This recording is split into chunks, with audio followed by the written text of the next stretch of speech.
cháu tôi đây to hết á.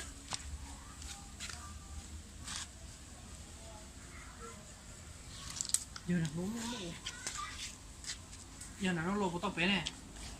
Lấy cơ. Ý giờ tôi nhóc bé này.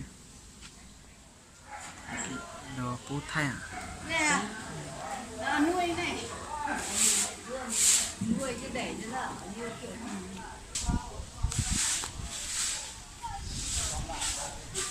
tí có sạp bò kia.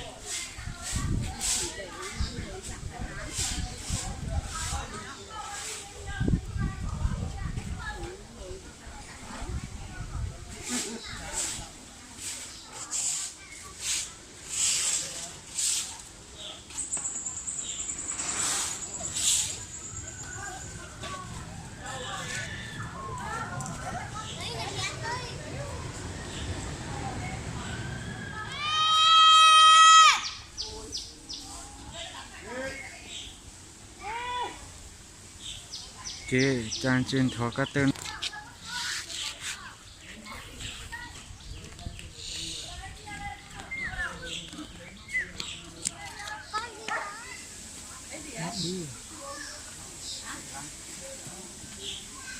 Rắn.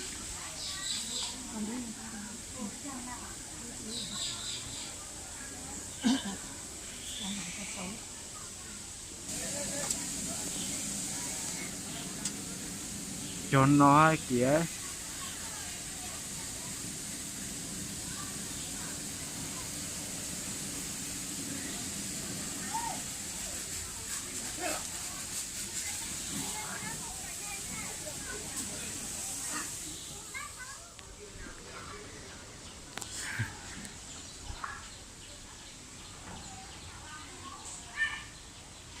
Xong rồi.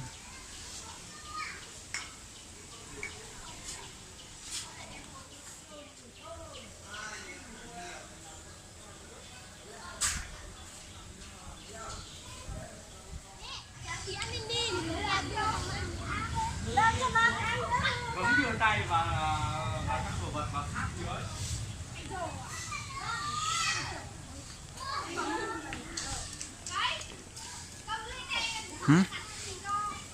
Nó chi?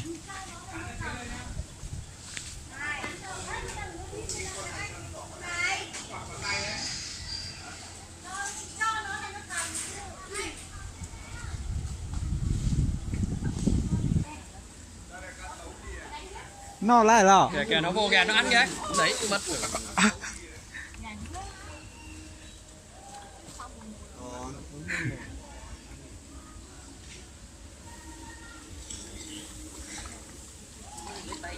Đấy, mấy con kia anh chờ. Có gạch không? Cho mua viên gạch cả bắt đầu bác.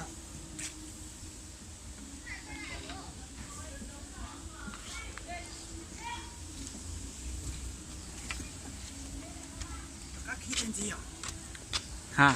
Các khí tên gì? Chị kia chú hả? Sao vậy?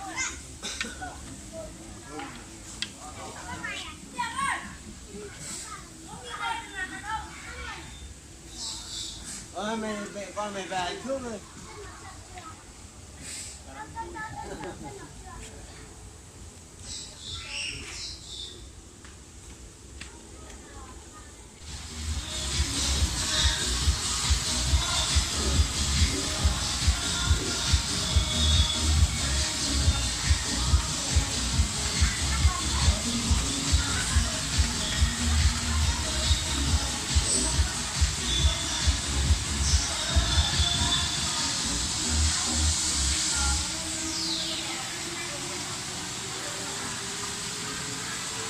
Chúng nó chó lòi ạ.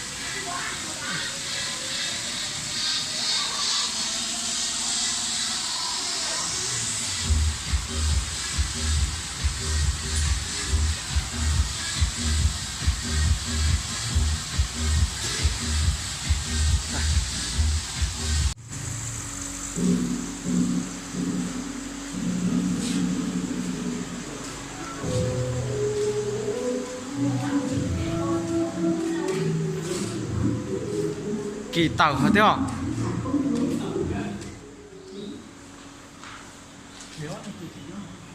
Hả?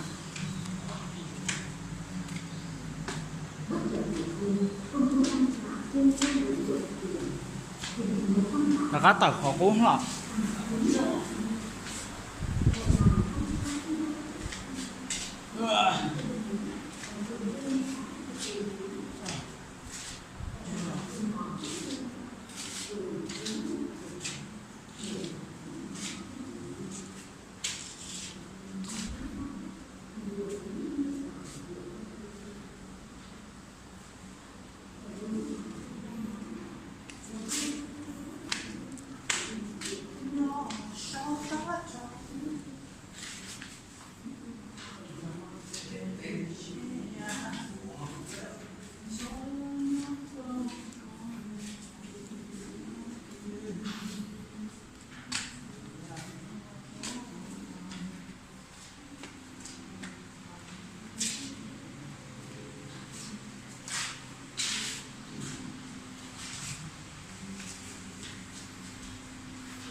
chưa được nào đi vào đây mấy chú cháu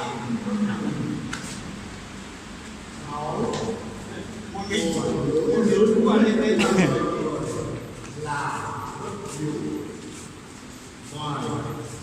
đáng hay có nhân ra một rồi là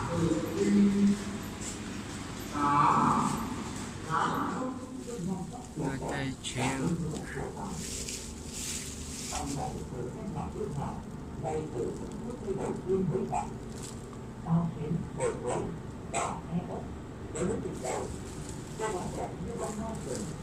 chắc chắn là chỉ có một cái trường tao ra cái này là xong rồi.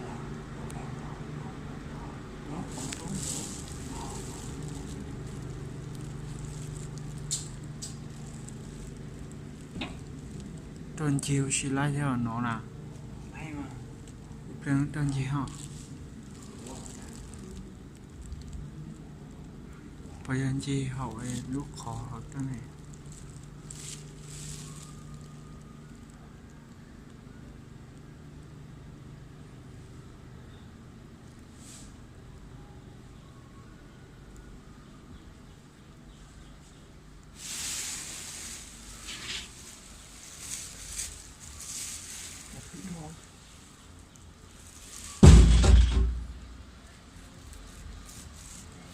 Chừng nó nằm đi cần nữa. à Nó đi cần. giờ chẳng lẽ lòng chế ha chẳng lẽ chế xóa vậy tới anh chế lại Nó chân chơi nữa.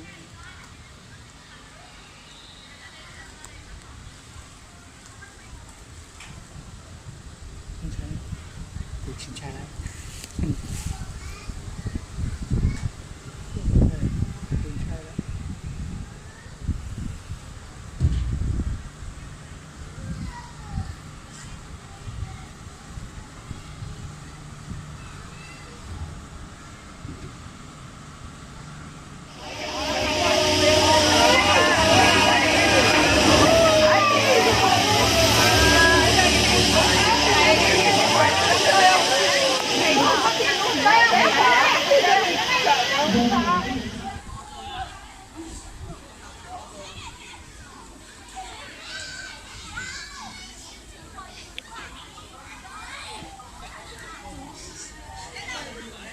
mua để lò tạt lên họ